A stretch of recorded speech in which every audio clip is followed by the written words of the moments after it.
Radio Sucesos 101.7 FM presenta su noticiero Sucesos con Milton Pérez y Verónica Larrea. Un periodismo libre para una democracia plena. Los hechos y las opiniones de los sucesos que marcan nuestro tiempo.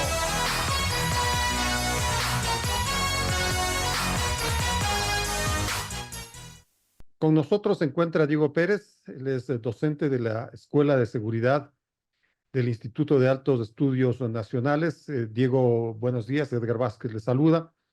Veamos el tema de las últimas horas, especialmente lo concerniente a los familiares de Fito que fueron expulsados sin miramientos por el gobierno de Argentina, que resaltaron muchísimo allá en Argentina ese acto soberano que realizaron allá, ¿no?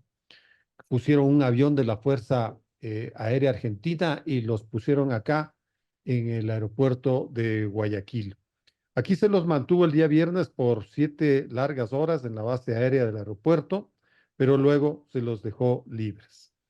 Tener a la familia de Fito en la mira del gobierno de sus operativos hace que Fito incremente acaso su agresividad con posibles ataques públicos o más bien que se repliegue, que se abstenga de hacerlo. ¿Cómo ve usted eso, Diego? Buenos días. Buenos días, Edgar, Verónica, un gusto estar acá. Sí, a ver, me parece que, perdón, me parece que las acciones tomadas con relación a la familia de alias Fito es una reacción necesaria en la medida de que cada país tiene la autonomía, la capacidad de decisión sobre establecer su política migratoria. Básicamente decidir a quién quiere admitir y a quién no quiere admitir, sin necesidad incluso de dar explicaciones, ¿no? Esto por un lado. Al llegar al Ecuador, evidentemente, al no existir los dispositivos legales, al no existir un proceso legal en contra de estas personas, pues quedan libres, pero sin duda desde el costado de las organizaciones criminales y particularmente de esta persona, de alias Fito, me parece que esto se va a tomar como una afrenta, ¿no? Se va a tomar la acción contra sus familias, se les va a tomar como una afrenta. Y en esa perspectiva, considerando que estamos ya en un estado de guerra, es altamente probable, me parece, que las reacciones recrudezcan, que nos enfrentemos a una condición de mayor presión desde estas organizaciones en contra de los ciudadanos y a partir de eso, pues, que tengamos una situación más tensa en la cotidianidad de nuestro país. Bueno, pero ¿qué tan recomendable es eso para Fito? Porque finalmente lo que está de por medio es su negocio, ¿no? Entre comillas, este negocio de los narcóticos, que simplemente por ponerle un hecho en el tapete, vea lo que sucede este fin de semana.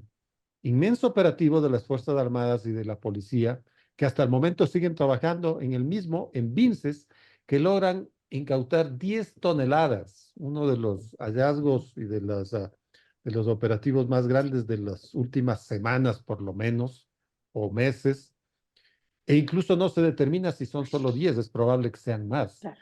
Eso probablemente sea más doloroso para Fito que el hecho de que traigan a su familia. O sea, hasta qué punto en lo objetivo, el, el inundar con acciones de violencia le puede reportar algo positivo, entre comillas, a Fito. A ver, la teoría política dice que hay tres motivadores de la acción humana, ¿no? Que es plata, poder y prestigio. Y me parece que en estas condiciones se están afectando justamente a estos tres motivadores que nos plantea la teoría, ¿no? Hay una situación en la cual evidentemente las acciones que está tomando el gobierno, que hasta aquí me parecen acertadas, limitan o afectan por lo menos al gran negocio del narcotráfico, ¿no? Y eso, por un lado, va a afectar la capacidad de organización y estructura de estas organizaciones. Por el otro lado, hay acciones justamente como las tomadas, como el tener en mira a la familia, a los familiares de estas personas que podrían no estar implicadas, pero que de todas maneras afectan en términos del prestigio, a ellos y sobre todo del prestigio referenciado, porque son personas que tratan de insertarse en algún espacio social, que tratan de operar dentro de algún espacio social y obviamente pues de esto afectaría a su prestigio, ¿no? Al mismo tiempo, las acciones del gobierno de ir cerrando la posibilidad de operación de estas organizaciones, reducir sus fuentes de financiamiento, ubicar a sus nexos políticos y demás, sin duda afectan al poder que tienen porque cada vez estarían en menos capacidad de movilizar recursos. Pero, y una cosa final acá, creo que es importante tener claro que en temas de seguridad las soluciones no son ni rápidas ni fáciles, ¿no? Esto es algo que hemos iniciado. No tenemos claro cuándo ni cómo va a terminar porque es un proceso en el cual los diferentes actores van a reorganizar sus capacidades, van a reorganizar sus fuerzas, pero además van a intentar operar para minar, para reducir la incidencia y la afectación que tiene el otro actor frente a ellos, ¿no? Es una situación de guerra clásica. 7 de la mañana con 58 minutos en Noticiero Sucesos. Diego Pérez, docente de la Escuela de Seguridad del IAE. Verónica. Diego, buenos días, le saluda Verónica Larrea y bueno, hablando de resultados, yo quisiera leerle un poco los resultados que se han dado y la Policía Nacional ha oficializado el informe de resultados de los operativos realizados entre el 9 y el 21 de enero. Se han realizado más de 31.500 operativos. Las detenciones diarias llegan más o menos a 230 desde que se proclamó este conflicto armado interno. ¿Cómo vemos a la luz de los resultados lo que ha logrado esta declaratoria de conflicto armado interno? ¿Qué podemos esperar los ciudadanos de lo que suceda más adelante? A ver, me parece que vemos en primera instancia vemos una reacción del Estado, ¿no? Esto yo siento que es positivo porque me parece que en este espacio, en otros espacios, hemos tenido discusiones similares a lo largo de los últimos 3 años y siempre hablábamos de se necesita una reacción contundente por parte del Estado. Me parece que Así es. finalmente llegó el día en el que esa reacción contundente está aquí y eso es importante. No obstante, hay cosas que tienden a quedar un poco en el vacío, que el presidente les ha mencionado como parte del secretismo que tiene el plan y por lo tanto por eso no se han comunicado, pero cabe preguntarse cuáles son los objetivos que pretende conseguir este plan o estas acciones, es decir, hasta dónde vamos a llegar. Vamos a llegar hasta recapturar a Fito, encarcelarla, vamos a llegar hasta desarmar las 22 organizaciones, cuál es el punto de llegada, es algo que queda siempre en duda, ¿no? La otra cosa que yo creo que debemos pensar, quitarnos la ingenuidad para pensar, es que las transacciones del crimen organizado transnacional, narcotráfico incluido, son tan masivas, son tan grandes, ¿no? Globalmente son el doble de las transacciones que se realizan en todo el sector seguridad. Digo, son tan masivas, tan grandes que debemos de estar conscientes que una eliminación completa de la operación de estas organizaciones no la vamos a conseguir. Ningún gobierno en el mundo lo ha conseguido. Dudo que seamos la excepción en ese caso porque las condiciones estructurales son así. ¿Ok? Esto no tiene nada que ver con voluntad ni con la connivencia entre políticos y organizaciones y demás. Tiene que ver con que las condiciones estructurales son así. Luego, la tercera cosa es que sí, es cierto, se requieren, para garantizar que esta estrategia o estas acciones vayan hacia algún lado certero, necesitamos pensar seriamente en los procesos de depuración institucional, particularmente aquellas que tienen que ver con el sistema de justicia, para garantizar que estas personas que hayan sido detenidas sigan un proceso judicial dentro dentro de las normas del Estado de Derecho y terminen en prisiones de verdad y no como las que tenemos ahora. No, que no las trasladan al gran centro de operaciones de la mafia, sino que las trasladen a una prisión donde efectivamente el Estado sea el que tiene el control. Diego, ahí se notan algunas contradicciones, o por lo menos hay algunos juristas que han hecho ver algunas contradicciones entre el estado de guerra que nos dice que estamos, el gobierno nos dice que estamos, y la realidad. Porque eh, los militares hacen sus operativos y han logrado una inmensa cantidad de detenidos. pero que tienen que someterse al esquema jurídico vigente, ¿no? Por eso es que el otro día se quejaban de que agarraron al líder de los tiguerones en Esmeraldas, pero que en Quinindé el juez lo liberó. Entonces, ahí un poco la lectura, tremendo esfuerzo, ¿verdad? Hemos sacado a los militares y los Ujú. hemos empleado en otras labores y probablemente esas tareas queden en nada, ¿verdad? Entonces, Ujú. por ahí es donde se nota un poco la contradicción. El esquema legal de cosas no está al mismo nivel del operativo como tal.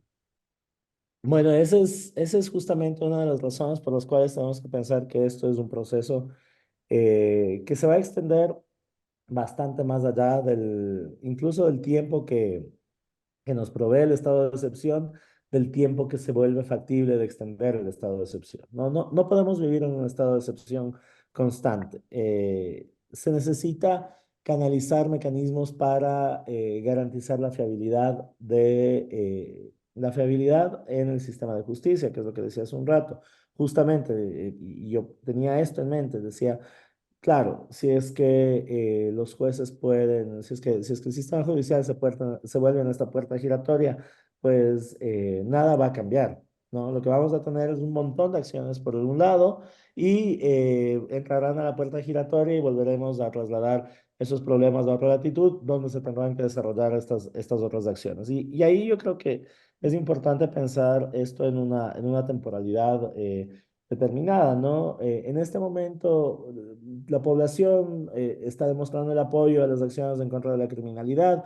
Como decía, me parece que es necesario, es el primer momento en que el Estado está reaccionando. En fin, todo eso sí, pero generalmente los estudios demuestran que estos rendimientos tienden a ser decrecientes, es decir, en algún momento la opinión popular va a cambiar, porque la gente se va a cansar del estado de excepción, se va a cansar de las requisas, se va a sentir atemorizada de vivir en un estado de guerra constante y por lo tanto se corre el riesgo de que la opinión popular comience a cambiar y con eso que se comiencen a sensibilizar, a volver más complejas las relaciones dentro de la sociedad civil y las instituciones armadas del Estado, ¿no? Entonces, me parece que hay un balance que hay que aprender, y esto es decisión de los políticos, pero es un balance que hay que aprender a ubicar y extender la operación militar hasta cierto punto, considerando también que en los temas de seguridad no son solamente temas de policía y de Fuerzas Armadas, no son temas solamente de el uso del monopolio legítimo de la violencia por parte del Estado, sino que son temas que involucran también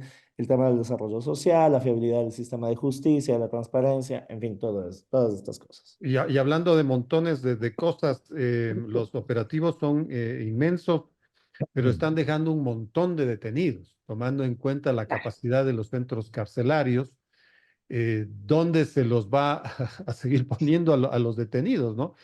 Habida cuenta de que los centros carcelarios, y ya lo hemos visto en los últimos años, son el posgrado, pues, de los mafiosos. Sí, y además más personas en la cárcel no hacen un país más seguro, ¿no? Más personas en las cárceles no garantizan el proceso originario de cohesión social, ¿no? Lo que se necesita pensar es, ok, si estas personas que están vinculadas a las organizaciones criminales terminan presos, pues bueno, ese es un caso, pero hay que pensar en cuáles son las causas que llevaron a que estas personas ingresen a esas organizaciones criminales. Yo siempre digo esto y lo repito acá, si cruzamos los mapas de pobreza, de necesidades básicas insatisfechas con los centros de operación, con los núcleos duros de estas organizaciones, nos vamos a encontrar con que son más o menos los mismos, porque hay territorios y no pensemos en territorios demasiado alejados de las centralidades, pero hay territorios donde quien manda no es el Estado, donde quien ofrece una posibilidad de trabajo es la organización criminal, donde quien resuelve los conflictos es el líder de la banda, ¿no? Los conflictos interpersonales los resuelve alguien más que no es el Estado. Entonces, podemos quejarnos mucho, me parece que es razonable y que está bien, podemos quejarnos mucho de el problema de la criminalidad, pero del lado del Estado se requiere que hayan una serie de acciones que logren capturar estas problemáticas de origen. Hay un oyente que nos ha hecho llegar un mensaje. Dice, por favor, que se dé la información completa, cuántos detenidos y cuántos de estos se han liberado y por qué motivos se los ha liberado. Esto obviamente es un mensaje con directo destinatario, que es el gobierno nacional. Verónica. Digo, yo no quisiera dejar de topar el tema de la cooperación internacional, porque claro, al ser el crimen organizado, el tema de la droga, un tema transnacional, también el presidente ha sido enfático en que se requiere ayuda extranjera y de hecho se ha confirmado que entre el 22 y 25 de enero, por ejemplo, viene una delegación de los Estados Unidos para fortalecer la cooperación de seguridad. Estará encabezada por Christopher Dodd, asesor presidencial, que se reunirá con el presidente Noboa. ¿Cómo vemos de esa posibilidad de que el Ecuador cuente con esta asistencia extranjera y cómo debería darse esta asistencia? Bueno, me parece que es necesaria, a ver, nuevamente los temas que hacen al crimen organizado transnacional no pueden resolverse en autonomía por un solo país, ¿no? En autarquía por un solo país. Se requiere la cooperación internacional, se requiere la cooperación internacional del actor político, militar, de seguridad más grande de la región, los Estados Unidos, más grande del mundo en realidad, y se requiere canalizar esa cooperación en términos sensatos. Lo que sucede es que la cooperación generalmente suele hacer la pregunta de ¿para qué? ¿No? O sea, quieren cooperación, cooperación específicamente ¿para qué? Y ese para qué se responde a partir de una planificación que claramente haya logrado ubicar cuáles son las capacidades y los vacíos que tiene el país justamente para cubrir esos espacios, ¿no? Creo que hay una línea de trabajo interesante con los Estados Unidos, lo que se está haciendo con ciertos espacios de la inteligencia. Ha habido siempre algún tipo de cooperación material. Todo eso está bien, creo que todo eso es positivo. Me parece que en esta ocasión se requiere una cooperación en términos más estratégicos, en términos de apoyar una reflexión de qué es clave, qué resulta clave para nuestro país en este momento, para lograr entender cómo vamos a canalizar las acciones en los años que vienen, porque insisto, esto no se va a acabar en el día 90 del estado de excepción, Claro. en el día 60 más 30, pero esto va a seguir y hay que entender cómo se va a seguir y desde qué lados se va a intentar actuar para contener un embate aún mayor, aún más complicado para nuestro país. En ese marco de la colaboración, Diego, ¿cómo calificar esta declaración que fue aprobada ayer por los cancilleres de la comunidad andina? En términos muy concretos, ellos respaldan al Ecuador y hablan de aprobar un plan de acción conjunto que van a tener reuniones trimestrales.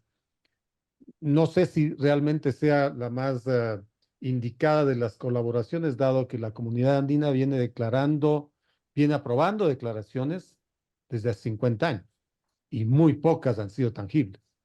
Sí, así es. A ver, yo creo que hay que tomar esto desde el otro lado, quizás desde el lado de la importancia y la necesidad de que la comunidad internacional reconozca que acá hay un problema, ¿no? Y particularmente el espacio regional tiene que reconocer que acá hay un problema y que es un problema que hoy está sucediendo en Ecuador, pero que sucedió ya en Colombia, sucedió en Perú, que sigue sucediendo allí con formas distintas, ¿no? Que las grandes plantaciones están en todos los países de la comunidad andina, que todos los países finalmente estamos atravesando problemáticas equivalentes, ¿no? Con intensidades distintas, con actores diferentes, pero problemáticas equivalentes. Y por lo tanto, creo que la declaración es un reconocimiento necesario. Luego, la siguiente cosa que sí tenemos que hacer una constatación evidente es que el regionalismo está en crisis por lo menos desde hace 10 años o más, ¿no? El regionalismo como procesos de integración, como procesos de decisión conjunta y procesos de canalización de decisiones, eso está en crisis desde por lo menos hace 10 años, un poco más. Este regionalismo que murió con UNASUR por ser una instancia demasiado ideologizada, pero que tenía una virtud y era que por lo menos desde el espacio del Consejo Suramericano de Defensa se pretendía por lo menos estudiar ciertos fenómenos de la región. Claro, hubieron una serie de problemas, no quisieron topar el problema de drogas, lo asumieron como un problema de alguien más, en fin, ese es todo un tema. Pero a lo que quiero ir es que se requiere se requiere que estas condiciones permitan el renacimiento del regionalismo, de las opciones regionales para enfrentar los problemas que son naturalmente regionales. Diego, muchas gracias por su tiempo, gracias por sus criterios. Muchísimas gracias y un buen día.